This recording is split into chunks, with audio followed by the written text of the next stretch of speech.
Hi hello ನಮಸ್ಕಾರ, ನಿಮ್ಗೆಲ್ಲರಿಗೂ ಸ್ವಾಗತ ಆಶಾ ಅಡಿಗೆ ಮನೆಗೆ. ಇವತ್ತು ನಾವು ಹಸಿ ಬಟಾಣಿಯಿಂದ ತುಂಬಾ ಸಾಫ್ಟ್ ಆದ ಪರೋಟಾನ ಮಾಡ್ತಾ ಇದ್ದೇವೆ. ಇದನ್ನ ಒಂದ್ಸರ್ತಿ ಟ್ರೈ ಮಾಡಿ ನೋಡಿ. ಒಂದ್ಸರ್ತಿ ಟ್ರೈ ಮಾಡಿ ತಿಂದ್ಮೇಲೆ ಎಲ್ಲ ಪರೋಟಾನ್ನು ಮರಿಸುವಂತ ಈ ಪರೋಟಾವಾಗಿದೆ. ತುಂಬಾನೇ ಸಾಫ್ಟ್ ಆದ ಮೃದುವಾದ ಈ ಪರೋಟ ರೆಡಿ ಆಗುತ್ತೆ. ಒಂದ್ಸರ್ತಿ ಟ್ರೈ ಮಾಡಿ ನೋಡಿ. ಅದೇ ರೀತಿಯಾಗಿ ನನಗೆ ಕಮೆಂಟ್ ಮಾಡಿ ಹೇಳಿ ಈ ರೆಸಿಪಿ ಹೇಗಾಗಿದೆ ಅಂತ. ಹಾಗಾದ್ರೆ ನಡೀರಿ, ಎಲ್ಲಕ್ಕಿಂತ ಮೊದಲು ನಾವು ಏನ್ ಮಾಡ್ಬೇಕನ್ನೋದನ್ನ ನೋಡೋಣ. ಎಲ್ಲಕ್ಕಿಂತ ಮೊದಲು ನಾವು 5 ರಿಂದ 6 ಆಲೂಗಡ್ಡೆನ ಬಾಯ್ಲ್ ಮಾಡ್ಕೋಬೇಕಾಗುತ್ತೆ. ಇದನ್ನ ನಾನು ಪ್ರೆಷರ್ ಕುಕ್ಕರಲ್ಲಿ ಹಾಕಿ ಇದನ್ನ 4 ರಿಂದ 5 ಸಿಟಿ ಬರುವವರೆಗೂ, ಅಂದ್ರೆ ವಿಜಲ್ ಆಗುವವರೆಗೂ ನಾನು ಇದನ್ನ ಬಾಯ್ಲ್ ಮಾಡ್ತಾ ಇದ್ದೇನೆ. ಇದು ಚೆನ್ನಾಗಿ ಬಾಯ್ಲ್ ಆಗಬೇಕು. ಆಲೂಗಡ್ಡೆ ಬಾಯ್ಲ್ ಆದ ನಂತರ ನಮ್ಮ ನೆಕ್ಸ್ಟ್ ಪ್ರೋಸೆಸ್ ಇರುತ್ತೆ. ಈ ರೀತಿಯಾಗಿ ನಾವು 3 ರಿಂದ 4 ಆಲೂಗಡ್ಡೆನ ಈ ರೀತಿ ಮ್ಯಾಶ್ ಮಾಡ್ಕೋಬೇಕಾಗುತ್ತೆ.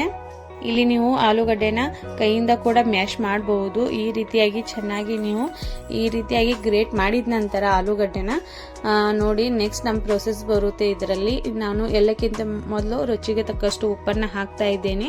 ನೀವು ನಿಮ್ಮ ರುಚಿಗೆ ತಕ್ಕಷ್ಟು ಉಪ್ಪನ್ನ ಹಾಕಬಹುದು. ಅದರ ನಂತರ ನೋಡಿ ನಾನು ಇಲ್ಲಿ 4 ರಿಂದ 5 ಜನರಿಗೋಸ್ಕರ ಇಲ್ಲಿ ಪರೋಟ ಮಾಡ್ತಾ ಇರೋದ್ರಿಂದ ನಾನು 2 ರಿಂದ 3 ಕಪ್ ಆಗುವಷ್ಟು ನಾನು ಇಲ್ಲಿ ಹಿಟ್ಟನ್ನ ತೆಗೆದುಕೊಂಡಿದ್ದೇನೆ. ಹಿಟ್ಟನ್ನ ತೆಗೆದುಕೊಂಡು ನಾವು ಈ ರೀತಿಯಾಗಿ ಚೆನ್ನಾಗಿ ಆಲೂಗಡ್ಡೆ ಹಾಗೂ ಹಿಟ್ಟನ್ನ ಮಿಕ್ಸ್ ಮಾಡ್ತಾ ಇರಬೇಕು. ಎಲ್ಲವನ್ನು ಚೆನ್ನಾಗಿ ಮಿಕ್ಸ್ ಆದ ನಂತರ ನೋಡಿ ಈ ರೀತಿಯಾಗಿ ಸ್ವಲ್ಪ ಸ್ವಲ್ಪನೇ ನಾವು ನೀರು ಹಾಕ್ತಾ ಈ ಹಿಟ್ಟನ್ನ ನಾವು ಯಾವ ರೀತಿ ಚಪಾತಿ ಡೋನ್ ರೆಡಿ ಮಾಡ್ತೀವಲ್ವಾ ಅದೇ ರೀತಿಯಾಗಿ ಸಾಫ್ಟ್ ಆಗಿ ನಾವು ಈ ಹಿಟ್ಟನ್ನ ನಾವು ನಾದಬೇಕಾಗುತ್ತೆ. ಅಂದ್ರೆ ಚೆನ್ನಾಗಿ ಸಾಫ್ಟ್ ಆಗುವವರೆಗೂ ನಾವು ಇದನ್ನ ಡೋ ರೆಡಿ ಮಾಡೋಣ.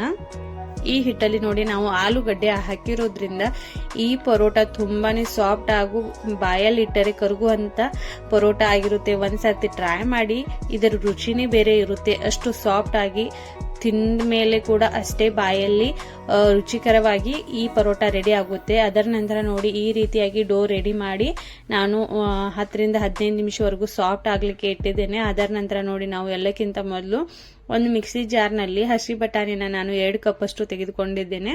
ಅದರ ನಂತರ ನೋಡಿ 7 ರಿಂದ 8 ಆಗ್ಲಿ, ನೀವು 8ಕ್ಕಿಂತ ಹೆಚ್ಚಿಗೆ ತಗೋಬಹುದು. ತುಂಬಾ ಖಾರ ಇದ್ರೆ ಹಸಿ ಮೆಣಸಿನಕಾಯಿನ ನೀವು ಸ್ವಲ್ಪ ಕಡಿಮೆ ಕೂಡ ತಗೋಬಹುದು. ಅದರ ನಂತರ ನೋಡಿ ಒಂದು ಹಿಡಿ ನಾನು ಕೊತ್ತಂಬರಿ ಸೊಪ್ಪು ಕೂಡ ಹಾಕಿ ಇದನ್ನ ಚೆನ್ನಾಗಿ ಮಿಕ್ಸಿಯಲ್ಲಿ ರುಬ್ಕೊಂಡಿದ್ದೇನೆ. ಇದು ಚೆನ್ನಾಗಿ ರುಬ್ಕೊಂಡ ನಂತರ ನೋಡಿ ನಾನು ಇಲ್ಲಿ ಒಂದು ಪಾತ್ರೆಯಲ್ಲಿ ನಾವು ಆಯಿಲ್ ನ ಹಾಕೋಣ. ಇಲ್ಲಿ 2 ಸ್ಪೂನ್ ಅಂದ್ರೆ 2 ಸ್ಪೂನ್ ಅಷ್ಟು ನಾನು ಇಲ್ಲಿ ಆಯಿಲ್ ನ ಹಾಕ್ತಾ ಇದ್ದೇನೆ. ಆಯಿಲ್ ನ ಹಾಕಿದ ನಂತರ ನೋಡಿ ಇದಕ್ಕೆ ನಾವು ಎಲ್ಲಕ್ಕಿಂತ ಮೊದಲು ನಾವು ಇಲ್ಲಿ ಜೀರಿಗೆನ ಹಾಕಬೇಕಾಗುತ್ತೆ. ನಾನು 1/2 ಟೀ ಸ್ಪೂನ್ ಅಷ್ಟು ನಾನು ಇದರಲ್ಲಿ ಜೀರಿಗೆನ ಹಾಕಿದ್ದೇನೆ. ಜೀರಿಗೆ ಹಾಕಿದ ನಂತರ ನಾವು ಒಂದು ಈರುಳ್ಳಿನ ಚೆನ್ನಾಗಿ ತುಂಬಾನೇ ಸಣ್ಣಗೆ ಕಟ್ ಮಾಡಿ ಇದರಲ್ಲಿ ಹಾಕಬೇಕಾಗುತ್ತೆ. ಈರುಳ್ಳಿನ ಸ್ವಲ್ಪ ಕಲರ್ ಚೇಂಜ್ ಆಗುವವರೆಗೂ ನಾವು ಇದನ್ನ ಹುರಿಯೋಣ. ಚೆನ್ನಾಗಿ ಇದನ್ನ ಹುರಿದ ನಂತರ ನೋಡಿ ನಾನು ಇದರಲ್ಲಿ ಶುಂಠಿ ಬೆಳ್ಳುಳ್ಳಿ ಪೇಸ್ಟ್ ಕೂಡ 1 ಸ್ಪೂನ್ ಅಷ್ಟು ನಾನು ಹಾಕಿದ್ದೇನೆ. ಇದನ್ನ ಹಾಕಿದ ನಂತರ ಕೂಡ ನಾವು ಸ್ವಲ್ಪ 1 ರಿಂದ 2 ನಿಮಿಷವರೆಗೂ ಚೆನ್ನಾಗಿ ಇದನ್ನ ಮಿಕ್ಸ್ ಮಾಡ್ಕೋಬೇಕು. ಅದರ ನಂತರ ನೋಡಿ ನಾನು ಇದಕ್ಕೆ 1/4 ಟೇಬಲ್ ಸ್ಪೂನ್ ಅಷ್ಟು ಅರಿಶಿನ ಹಾಕಿ ಅದಕ್ಕೆ ಮ್ಯಾಶ್ ಮಾಡಿರುವಂತ ಹಸಿ ಬಟಾಣಿ ಪೇಸ್ಟ್ ಅನ್ನ ಕೂಡ ಇದರಲ್ಲಿ ಹಾಕ್ತಾ ಇದ್ದೇನೆ. ಇದನ್ನ ಹಾಕಿದ ನಂತರ ನೋಡಿ ಚೆನ್ನಾಗಿ ಈ ರೀತಿಯಾಗಿ ಹಸಿ ಬಟಾಣಿ ಪೇಸ್ಟ್ ನ ನಾವು ಎಲ್ಲವನ್ನು ಇದರಲ್ಲಿ ಹಾಕಬೇಕು. ಇದನ್ನ ಹಾಕಿದ ನಂತರ ಚೆನ್ನಾಗಿ ಒಂದ್ಸರ್ತಿ ಇದನ್ನ ಮಿಕ್ಸ್ ಮಾಡ್ತಾ ಹೋಗ್ಬೇಕು ಈ ರೀತಿಯಾಗಿ. ಅಂದ್ರೆ ಇದರಲ್ಲಿರುವಂತ ಸ್ವಲ್ಪನೇ 3 ನಿಮಿಷದಿಂದ 4 ನಿಮಿಷವರೆಗೂ ಚೆನ್ನಾಗಿ ಇದನ್ನ ಮಿಕ್ಸ್ ಮಾಡಿದ ನಂತರ ನೋಡಿ ನಾವು ಬಾಯ್ಲ್ ಮಾಡಿಟ್ಟಿರುವಂತ ಆಲೂಗಡ್ಡೆನ ಇನ್ನು 2 ರಿಂದ 3 ಆಲೂಗಡ್ಡೆ ಇತ್ತಲ್ವಾ ಅದನ್ನ ಕೂಡ ಇದರಲ್ಲಿ ಮ್ಯಾಶ್ ಮಾಡಿ ಹಾಕಬೇಕು. ಇದರಲ್ಲಿ ಮ್ಯಾಶ್ ಮಾಡಿ ಹಾಕಿದ ನಂತರ ನೋಡಿ ಇದನ್ನ ಚೆನ್ನಾಗಿ ಮತ್ತೆ 2 ನಿಮಿಷವರೆಗೂ ನಾವು ಚೆನ್ನಾಗಿ ಮಿಕ್ಸ್ ಮಾಡ್ಕೋಬೇಕಾಗುತ್ತೆ.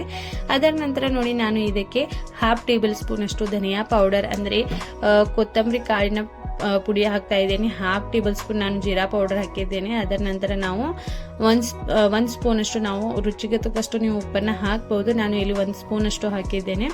ಇದನ್ನ ಹಾಕಿದ ನಂತರ ಕೂಡ ಚೆನ್ನಾಗಿ ನಾವು ಈ ರೀತಿಯಾಗಿ ಮಿಕ್ಸ್ ಮಾಡ್ತಾ ಹೋಗಬೇಕು.